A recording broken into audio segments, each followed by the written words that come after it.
This video is brought to you by CoolStuffInc.com, where you can find cool stuff in stock.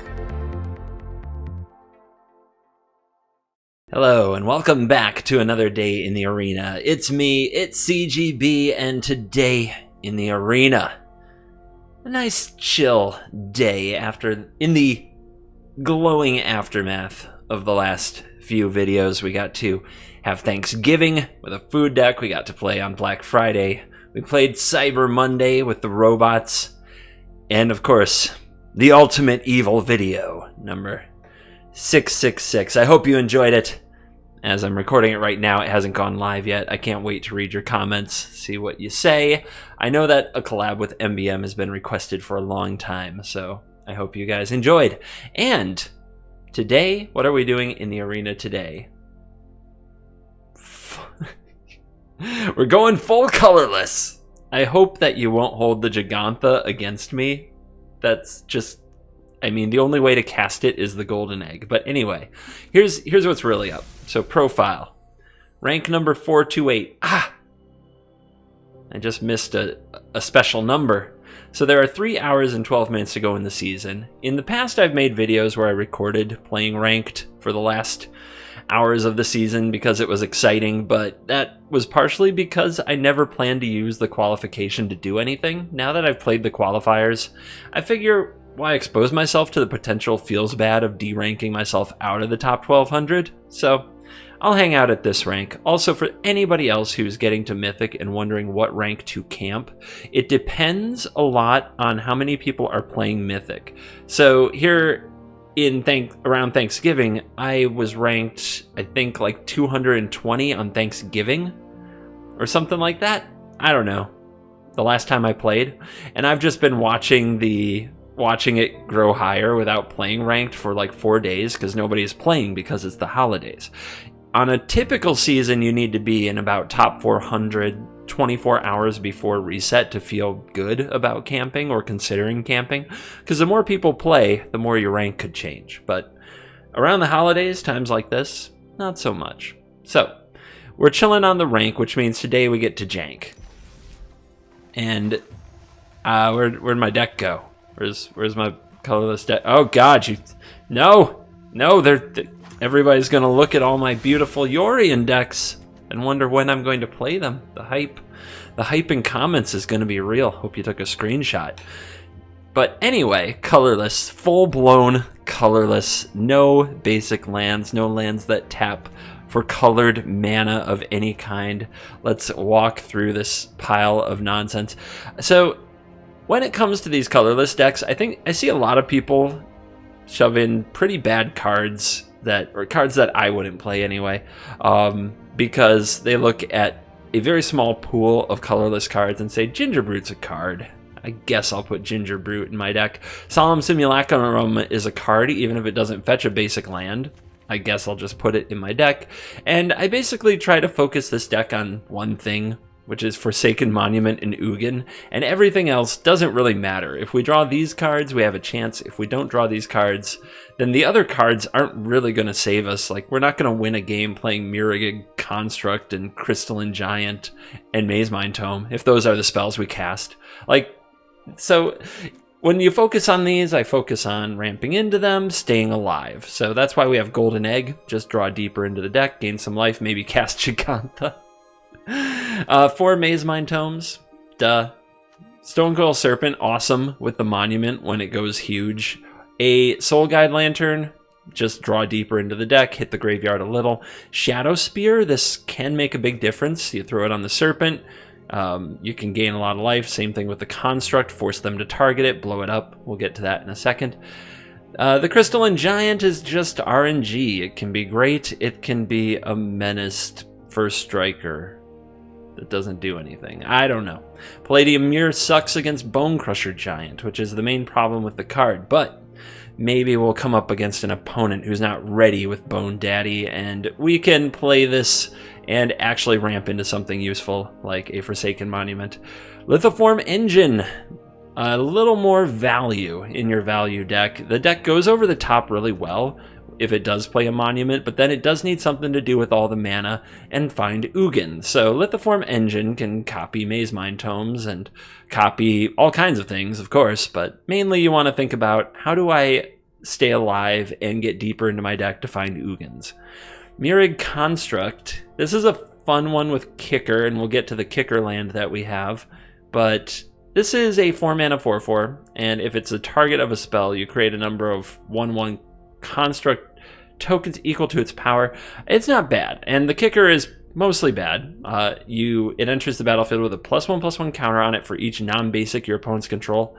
In Arena, and where we're going, in play queue, the amount of monocolored aggro means the Kicker is mostly useless, but we're going to do it anyway, because that's what we're here for. The Forsaken Monument, you can run this. You can be the art, because this card is absolutely crucial. Colorless creatures get +2/+2. When you tap a permanent for colorless, you get more colorless. When you cast a colorless spell, you gain 2 life. It's how we stay alive. It's how we thump the opponent into oblivion with medium-sized creatures.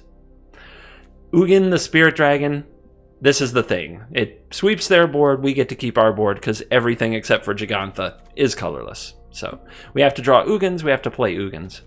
And then the lands are my favorite part. Animal Sanctuary. This can put a +1/+1 counter on Stonecoil Serpent, nothing else.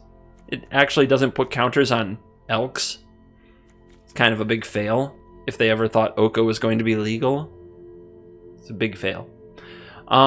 Next up, we've got Bonder's Enclave. Draw a card if you have a creature of power 4 or greater.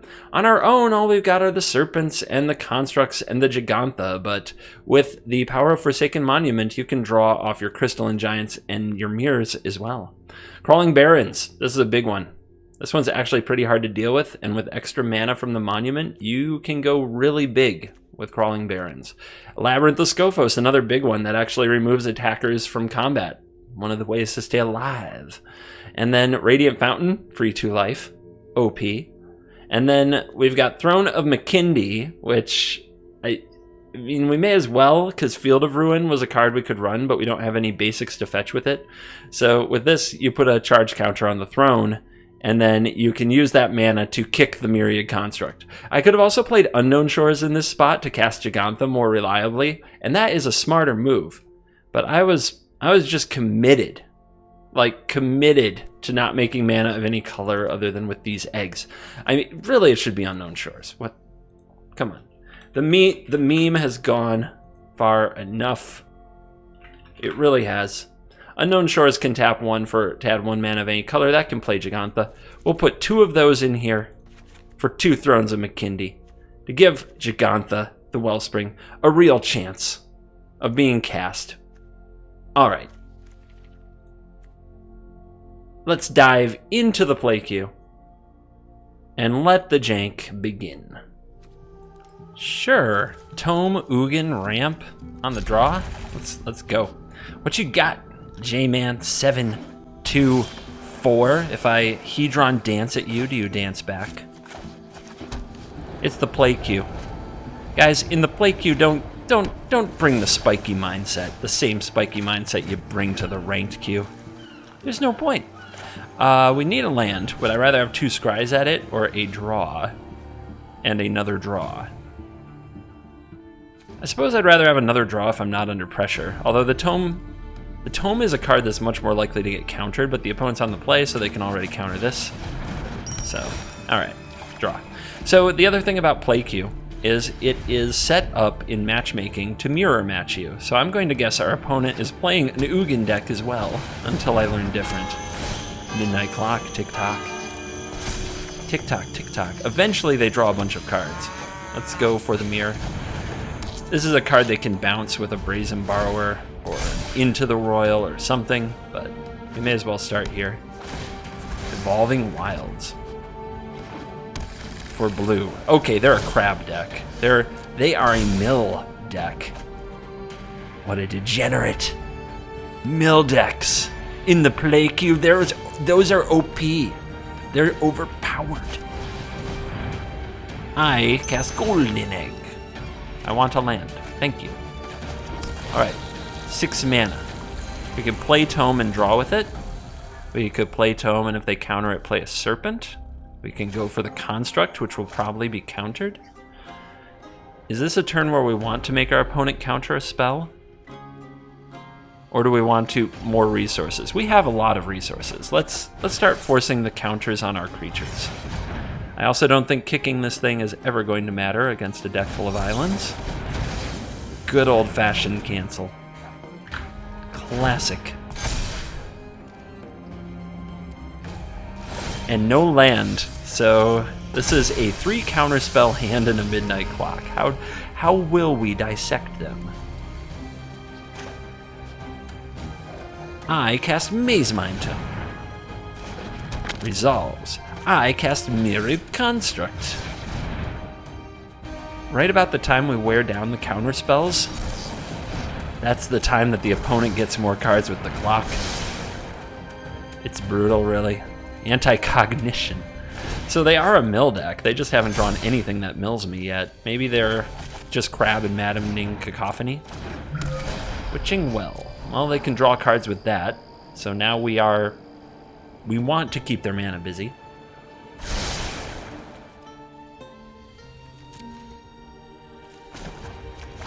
Let's try to scry to more threats.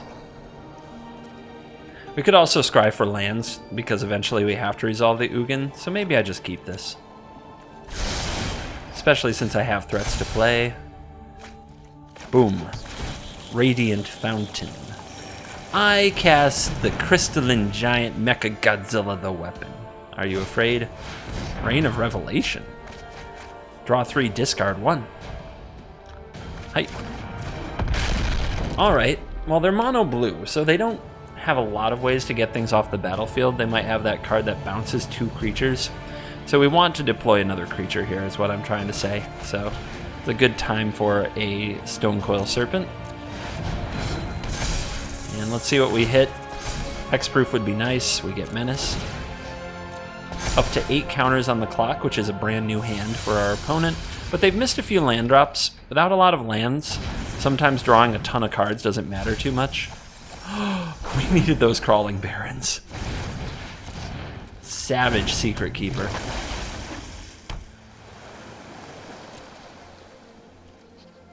Do I want a land? We could Ugin here. I think I'll just save this for cards. When our opponent gets a new hand, we're going to have to keep up with it. We don't want to run out of cards. Alright. What am I doing? What am I doing? Another Construct is an option. And then we could play a 3/3 Serpent, or buy Gigantha, or draw a card. Let's see what we get. Death Touch. Nice. Now blocking it is very bad for them.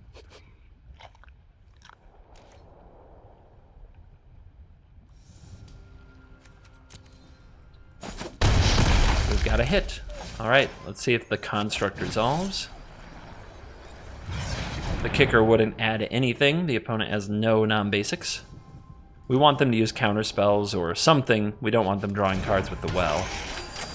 Alright. In that case, we do have a Sanctuary to put a counter on this if they block it with the 0/4, so playing this for 3 is reasonable. Just flood the board. Board full of snakes. We got anti-cogged, but that's the way it goes sometimes. 10 counters. Opponent at 13 life. The Crab is here. Alright, they're on 2 cards. They're drawing now. If we top a land and Ugin them, ooh baby. Ooh baby, don't mill me. No, I forgot about that. Rip me. Rip CGB. Alright, we'll try and upkeep Scry for that land. Thassa's Oracle?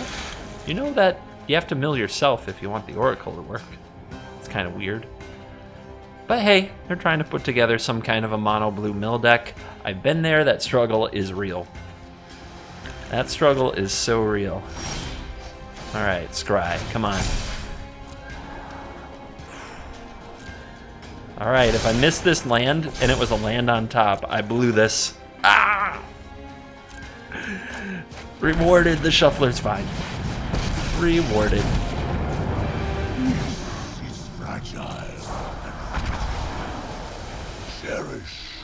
That's gotta be a stake in the heart. Vigilance on the Mecha Godzilla, by the way.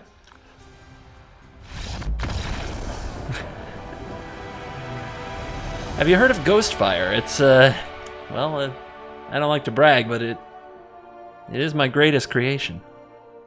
Tome. I keep Tome. I keep 100% of hands with Tome and land. I'll often keep one land and Tome. It's just, you know, every now and then somebody watches my videos for the first time, so they don't know me, they don't know everything about CGB, and I have to repeat myself, and that's okay. It's part of what we do here. Tome is great because it makes it so that your draws are so much smoother. All these scries means that you're going to hit a bunch of lands, you're not going to run out of gas in the mid-game, you get to draw all these extra cards. As long as the opponent isn't beating you to death, Tome is amazing. Now, let's see if the opponent has Bone Crusher Giant. Oh! It's possible I should never have played the mirror there. Maybe I just play Stone Coil and I'm a better Magic player. But a 3-power Stone Coil dies to a Heartless Act, so there was no way around it.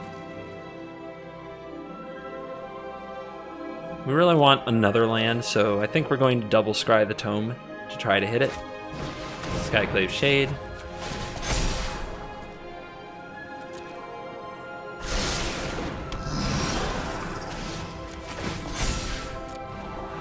Land.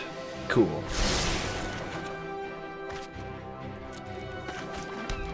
Alright. 4/4 Snake. Heartless Act won't get rid of it. Or Construct. Any targeted removal turns it into a bunch of 1/1s. That's a headache. Let's go for it. Snake can get better too. Every land we play is a bigger snack. Thieves Guild Enforcer. The opponent shoved rogues and black-red together.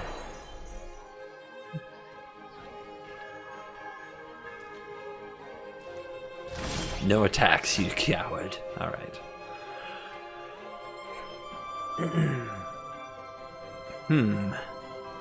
We could just play the 5/5 Serpent and go aggro mode here and worry about tomes and card draw later. If the opponent removes the Serpent, one way or another, then our aggro plan was stupid. But we have the life gain from tomes, so we can take some hits. So yeah, let's be aggressive. With 3 cards in the graveyard, this isn't turning on easily.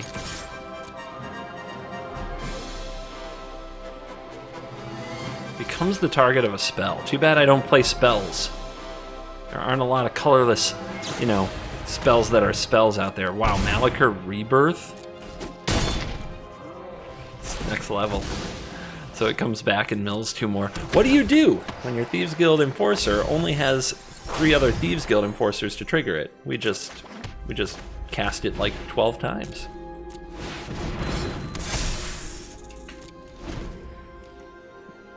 Snack.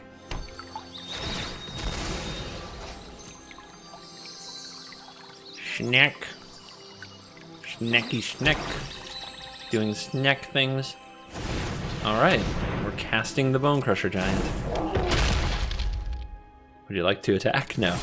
Alright, they're on the defensive big time now. The Enclave can draw us a card. This can draw a card. We don't need to show this right now, though, because we don't need to use it. The main thing that we might do is use Animal Sanctuary on the snake. So let's send this in. If the opponent blocks the construct, that's a fine little trade. I'm okay with that.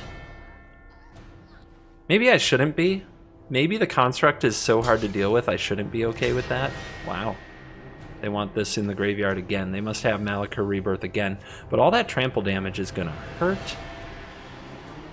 1, 2, 3, 4, 5, 6. 1, 2, 1, 2, 1, 2. Well, I could also draw a lot of cards, which I guess is better than dealing 1 more damage.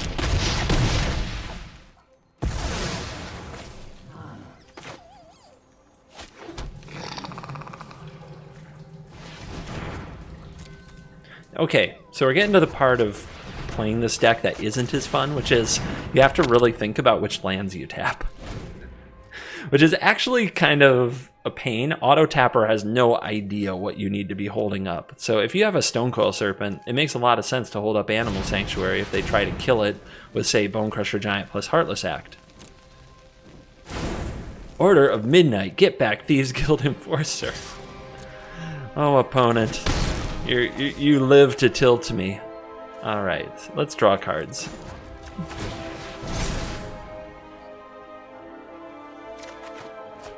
Forsaken freaking Monument. There's a card we've been waiting for.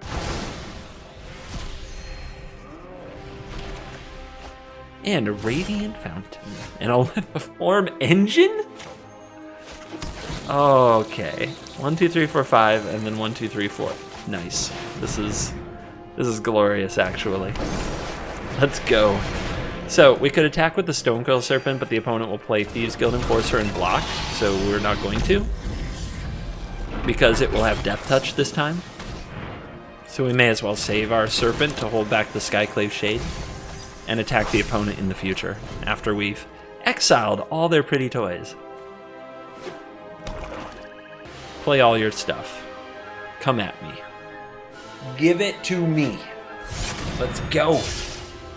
Zalgaraz, Thief of Heartbeats. 4/4 flying, Death Touch, haste, 1 less to cast for each creature in the party. You're a party person. Other creatures you control have Death Touch. Shade will have Death Touch. Okay. And whenever... Oh, you want to Yorgo me for reading to the fam. Alright, I'll dance at you. I'll take longer. Whenever a creature you control deals damage to a Planeswalker, destroy that Planeswalker. Well... Ugin has to watch out now. Ugin definitely has to beware. Alright, so no blocks. Let's keep our 7/7. Now, because our opponent is a saucy one, we're going to play the Ugin. Gain the 2 life. Resolve this. We could copy the Ugin, but there's no point. We're going to minus for 6 and exile all their pretties. And then we're going to drop a little Yorgo action in a second. But we're going to dance first. That's what you get. You get saucy with me, I'll get saucy with you. Alright, let's draw. Let's copy that effect, because I want to. Because drawing cards is very fun. And we'll play this, which is fine. We could kick it next turn, but whatever. And drop the opponent to 8. This is where I should Yorgo. Just for the spice. Allure! Hype! Wait, they didn't let me choose. They didn't let me choose. Look at 7 spells, too. Or 6 spells. I'm sorry, what would we choose? Sky Dancer. What an interesting little Rakdos party pack. I think I would pick the Stonework Pack Beast for the meme because it's colorless. Helps me cast Gigantha, gets pumped by my Forsaken Monument, and Ugin won't exile it. Looking for magic cards? Yorion Sky Nomad is now here in the play queue. I'm a Legend OG fan. Anyway, let's keep it because we have the Monument. Not any other good reason. There really is no other good reason with this hand. Temple of Malice with the Scry. Alright. Let's drop the Shadow Spear. Next turn we charge the Throne. That sounds like it should be a book in the Game of Thrones universe. Charge the Throne. I don't know. No, more like a Jay-Z Kanye West album. Because they had Watch the Throne. DMCA CGB. Stop. Stop humming the tune. You'll get banned. They'll take everything from you. Don't make me force all permanents to lose hexproof and indestructible. I'll do it. Don't put it past me either. Alright. Golden Egg. Looks like Mardu Doom Foretold is going to be our opponent. I bet Doom Foretold is really good against this deck. But we have a Shadow Spear. That's next level. Alright, will we draw the 4th land is now the question on everyone's mind. Give me that hexproof. Let's go. Yo, you're giving me the Z's. Crack your Fabled Passage or don't. It's like I'm reading the card. Yeah, I know. I know, but you busted out the full rope.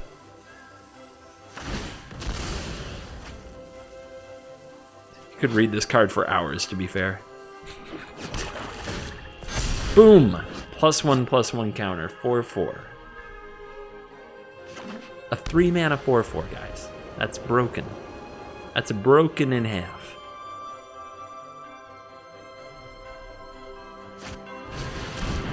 I play Doom Foretold. Yeah. I know, dude. I know. 4 mana.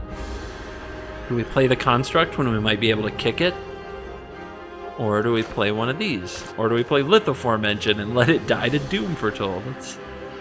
Oh, man. If I play another creature, then the opponent might just kill this or Wrath. So let's drop the Engine. I don't expect it to survive. Whoa! That was a lot of shaking going on. I don't know. I haven't decided yet what I'm sacrificing. I don't have a lot of use for the Engine because I don't have a lot of mana. I just want my Forsaken Monument to resolve and survive. The one advantage we have against the Doom Foretold deck is Ugin. If we get enough lands and get to Ugin, and they don't kill us, then they're in trouble. Ooh, they're saying go. They have Omen. I see your Omen. I know who you are. It's a Moana song. Because there's always people who like speculate. Like, what's that reference? What's that reference? That's Moana. Alright. Rip Engine.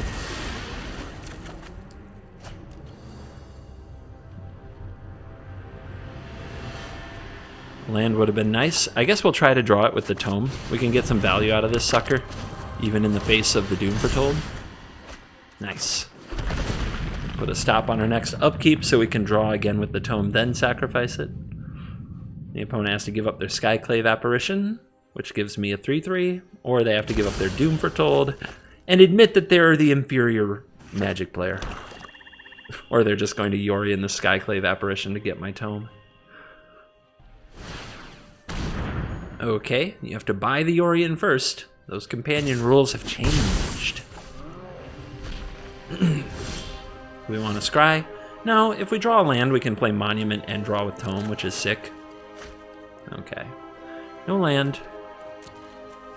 But we'll drop the Monument. Opponent's slow rolling an Omen or a Heartless Act. It might be a spot removal spell. It could be. So we could play this. Maybe I'm supposed to. We play it as a 2/2. It's a 0/0, but it gets buffed by the Monument, and we gain 2 life. Sounds okay, but it can be so much bigger and so much stronger.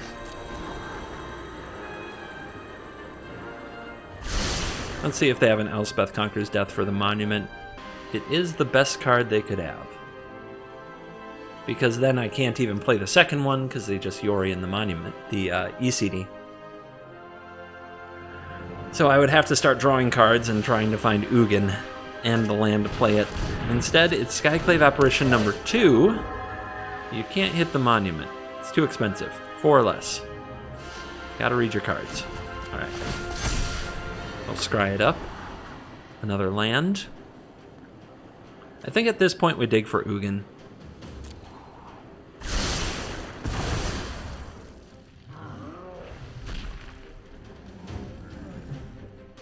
You can attack me now. Cool. So the Mirrored is when it gets targeted by a spell, which means when these are flickered, they can take this out. But it does make some illusion creatures, so maybe that's fine. We don't want to put the snake out while these can be flickered. That would be a bad play because the snake, the snake is not a good illusion. There's no reason to kick this. What if we just attack the opponent with Crawling Barrens? Started making them feel the pain. I guess they gain a bunch of life, make a bunch of chump blockers. That's not very good. We need to draw cards. We need to find Ugin. So, we need to put out something that's going to have 4 or more power, and then we need to use a Bonder's Enclave. We don't have that. We actually don't have any card draw. Ugh. Life is hard.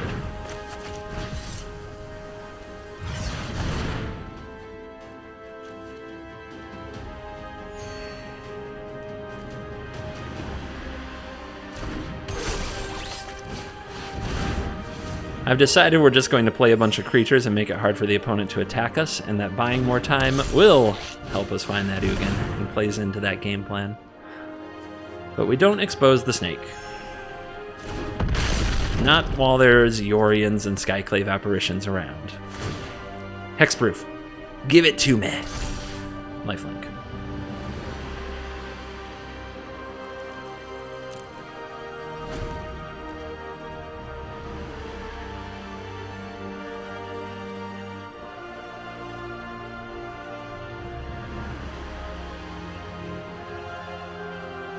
Why did the illusions have to be blue? Normally I love that color, but blue creatures don't get pumped by monuments.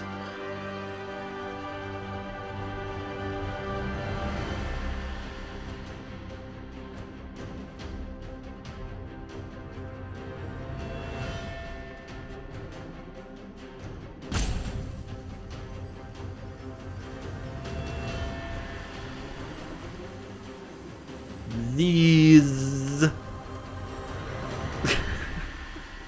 I'm so rude, right? How can you be mad at a little Hedron? Some of you are too sensitive. Last casket.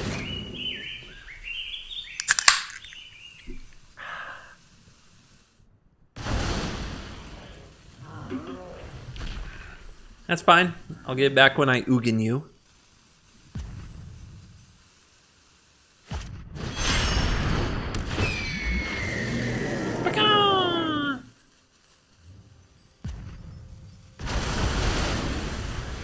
I think I'd exile the casket as well and let me have the giant back. You'd already removed the +1/+1 counter, and or you remove the lifelink counter. Now you can have an empty casket to take out these illusions. But opponent's like, nah, not into it. Not feeling the empty casket. Alright, egg. Redraw. Also cast Giganta. Hype. So whether or not we play the Serpent here depends, like, are they going to have another Yorion? They didn't get card draw out of the deal. Maybe casting a giant Serpent is what we should do so that Yorion can't attack us. But if they have another Yorion or another glass casket for it, that's big trouble. Oh well, I think we've got to take that risk.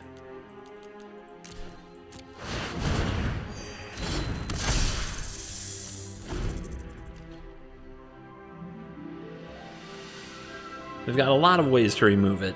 It wouldn't be weird for them to have one. Anything that flickers, any Skyclave Apparition, another glass casket, all of those things. The Serpent is easy prey. But the Yorion itself can't do it. They have Ruinous Ultimatum mana. Don't they? I think they do.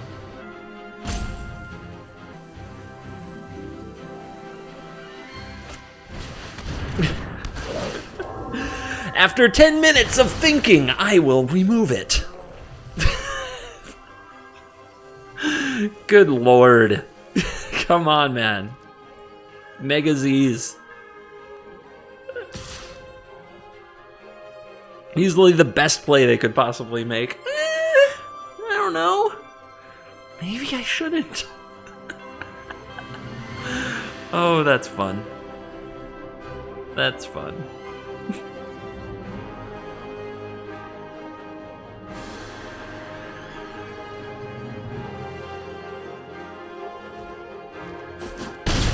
You got me.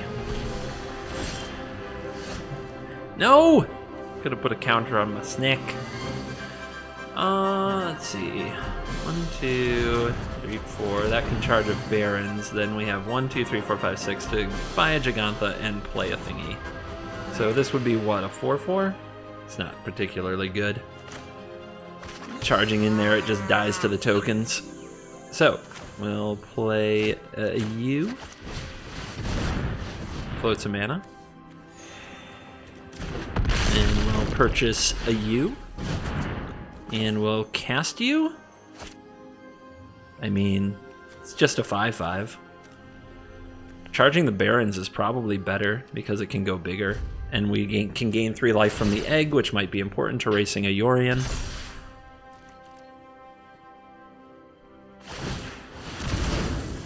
I scry 2!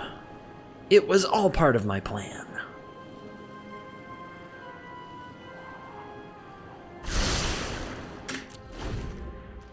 Keeps on top. Make it a good one. If it's not another Yorion, what are you doing? Or a Tome. I would settle for Tome. Alright. You killed him. You got him. Let's see if you've remembered your attack from last turn or if you have to tank on this. Alright. Good. We're learning. We're coming along.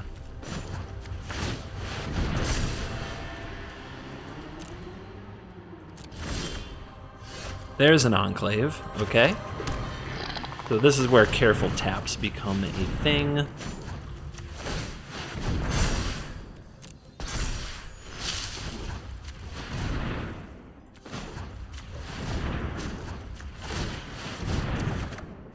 Hello! 1, 2... Nah, don't cast the Gigantha. We're going to exile it next turn. So do I attack with the 6/6 Barons, or do I charge Barons again? There's no reason to attack here, right? No reason at all.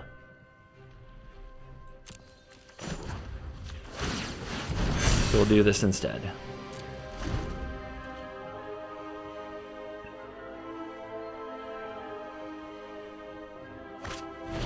Elspeth's Nightmare, 1 turn too late. 1 turn too late for the opponent. See, if they hadn't topped the Hagra Mauling, because they felt like they had to kill the Crystalline Giant.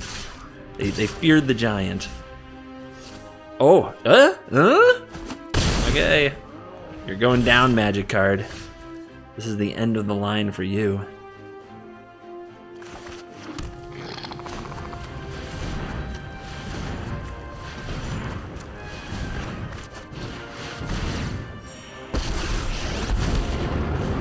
-5. Get out! It was only a matter of time.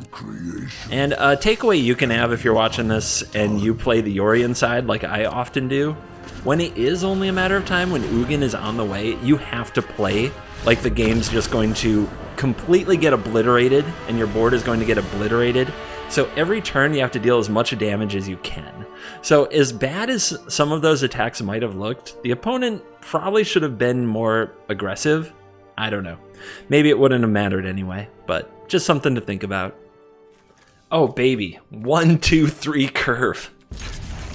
Basically it's mono red aggro.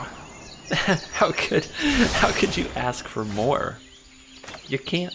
You just can't do it. Turn 1 Shadow Spear.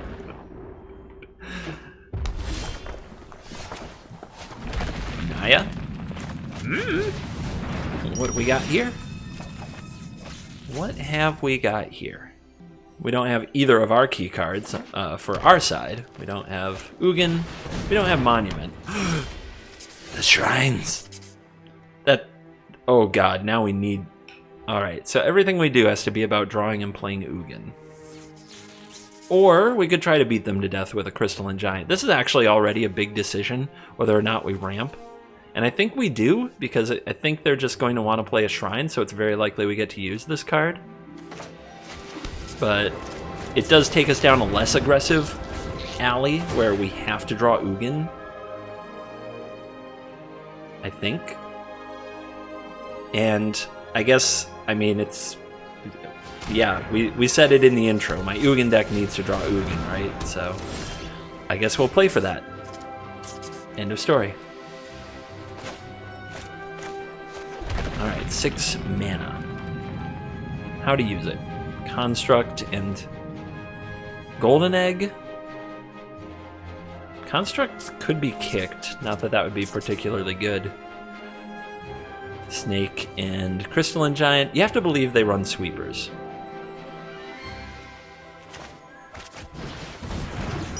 So I'm gonna draw. We're gonna keep trying to find Ugin, because I already said that's pretty much where the plan goes. And we'll play the Construct.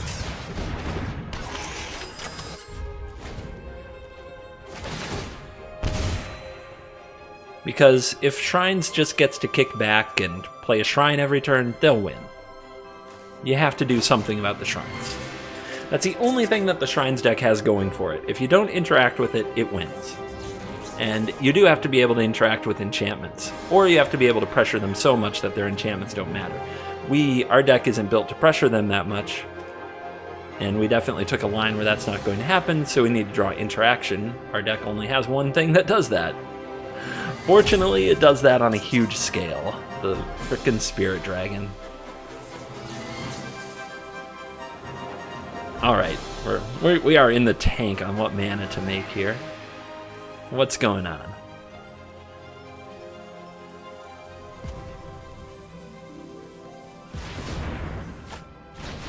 Cultivation Station. Nice.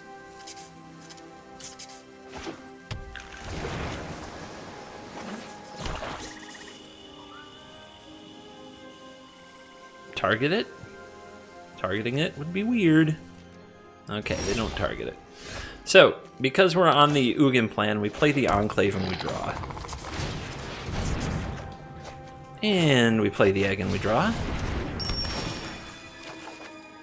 Alright, not quite getting there. But every card we go through gets us a card closer, in theory. It might not be there, but we want every shot we can get. Here's the Sanctum. Here we go. Free 2 life. OP. Draw. Still not there.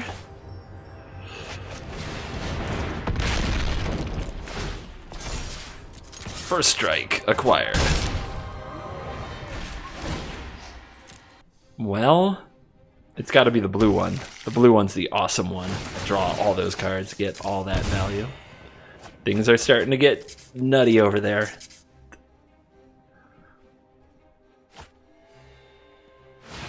But yep, we're 18 deep. We haven't drawn any key cards from the deck. This is another card. Tome. Alright, but now we don't have the mana for Ugin because we haven't drawn Monument. It's not looking good. It's not looking good. Calyx. Gods, foolish mortals have unbalanced our world. Calyx the Skrillex. Alright. Yeah. Do we get another turn? At 14, I think we do. So we can Tome to draw, or we can play 4/4, but we don't have enough mana to draw, so we're just going to go with Tome. Get deeper. Deeper into the deck, please. Okay. Might as well play you. Lifelink. Who knows? Could be a thing. We've been through the top third of our deck now. Still looking for either of our key cards. 8 copies of each in the deck. The opponent has assembled Tron, Shrine Tron. They have all the shrines now, I think. Oh no, they need the white one, but I'm sure they'll find it. And then they get double effects.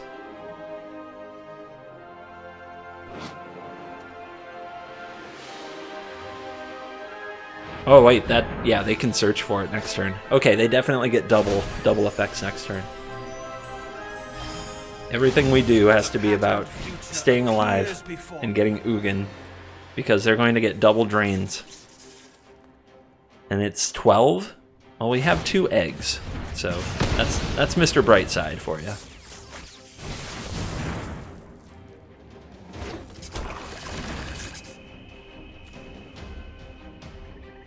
I think big brain opponent would use the Calyx on the Tome. But they're probably not thinking about Ugin, they're thinking about how awesome shrines are.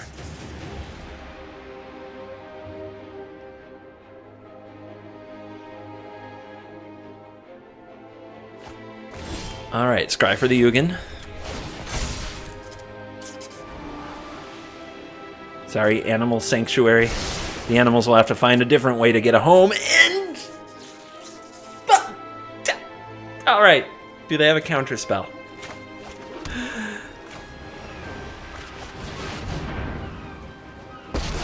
Oh, baby!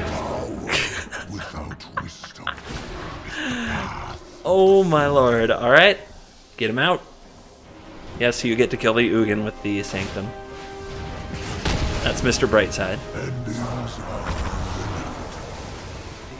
is the way it is meant to be. Alright, I'm sure it's not over. I'm sure the opponent has a handful of shrines to replenish. But it might take them a while to kill me. I think they discarded one of the Sanctums a while ago. Now this does search the graveyard. Clothis, show me my It searches the graveyard. Nice. What if they only have 2 of the black shrine or sanctums? Can they win? I don't know. I don't know the answer to that, everybody.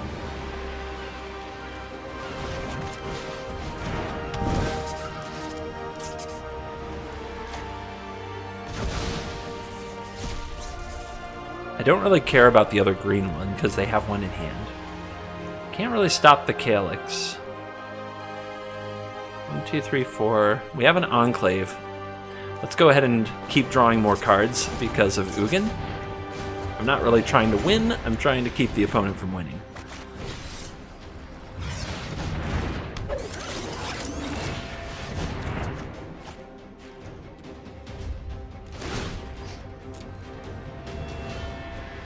Let's see if they have another black one. We grab another blue one out of the deck. And it all starts over again. All right, 1, 2, 3, 4, 5, 6, 7, 8, 9. Trying to think if I need to upkeep Scry or not, and I think I do. If I can't, because I just need to draw it. Oh god, they do have another. Rats. Thought I had him there. Storm's Wrath. That does damage to Calyx. Cool. Think of the damage you are causing. Yeah, dude, think of the damage you are causing. Has it not occurred to you that you're causing damage? Patterned future appears before me. Alright, Scry.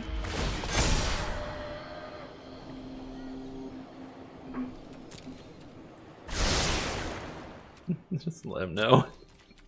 Just let him know.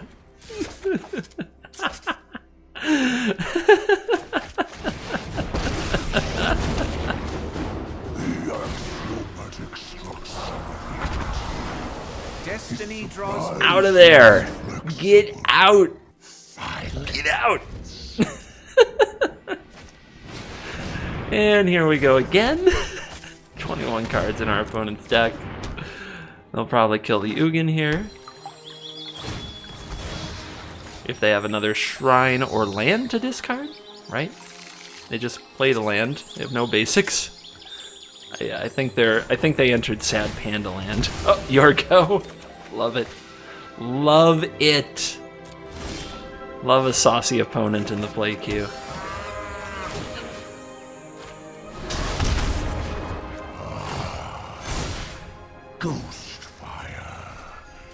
My greatest creation. Have you checked out Ghostfire, guys?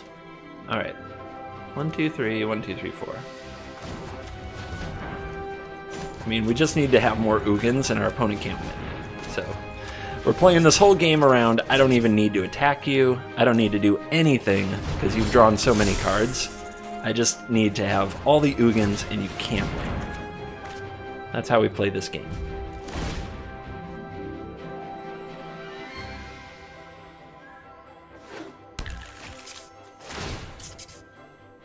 Time to see if they have another Black Sanctum. Are they just 4 of all of them? They could be. Board wipes and shrines. Gigabrain. I no longer Storm's Wrath. Calyx. Sure. You are all responsible for the damage to Destiny. Clothis, show me my path. White Sanctum. Sure.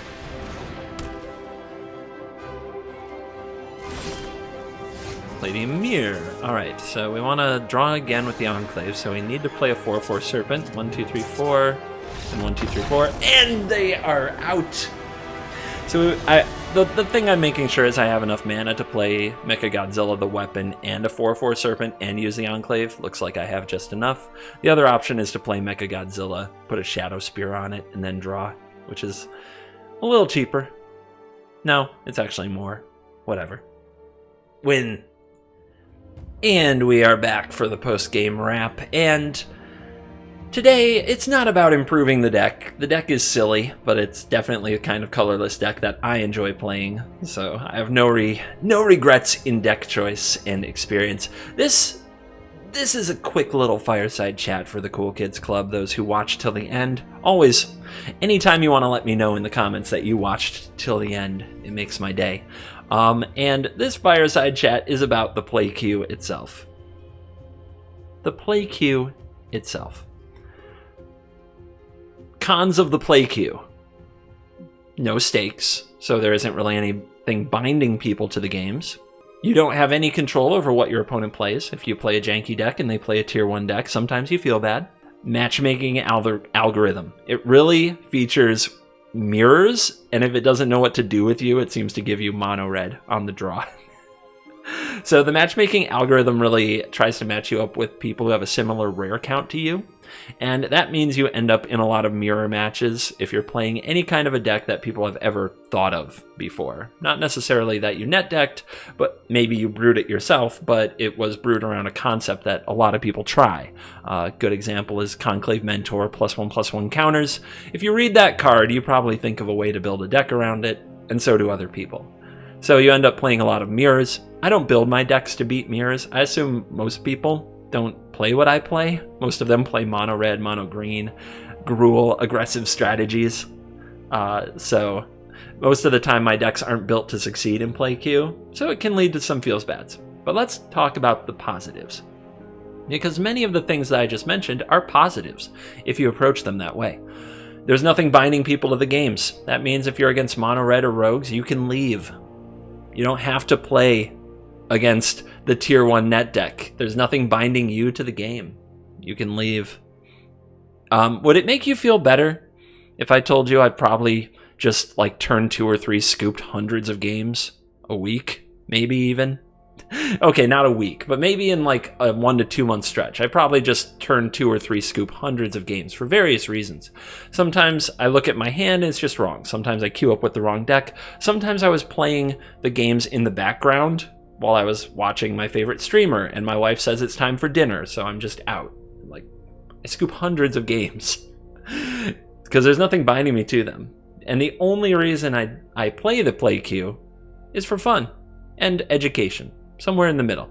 I'm usually trying to learn what makes my deck clunky and how I could smooth that out. So oftentimes my first draft of a deck, I'll go queue it up, I'll get some hands and be like, wow, I really shouldn't play that many 5-drops. I really shouldn't play that many of the mythic lands that make me pay 3 life. Because when you have hands with 2 or more of them, you end up starting the game on 11 life, which is terrible, especially if you're on the draw.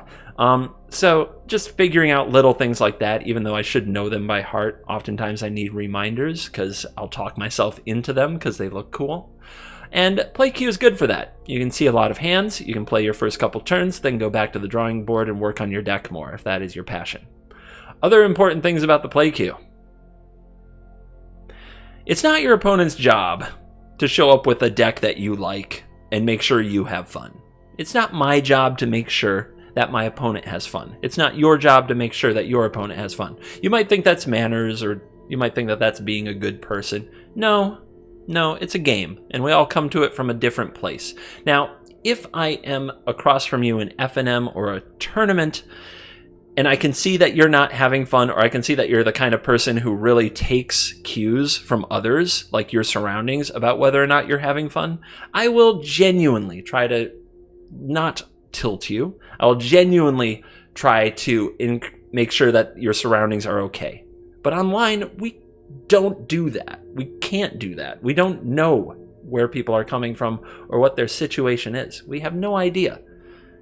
So worry about, I'm telling you this, just do it. Like, worry about yourself. Be a little selfish about it. Make sure you have fun.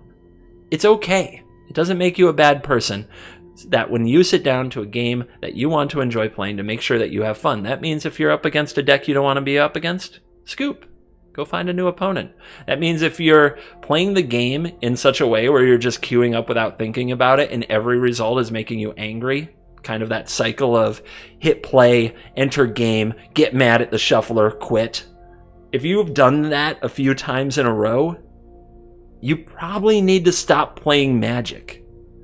There's probably something else going on with you. You could use a walk, you could use some food, you might be hangry, you could go cuddle with a dog or a cat. Like, there's a lot of other stuff that can make you happy. Make sure you have fun when you play this game, because it is a game.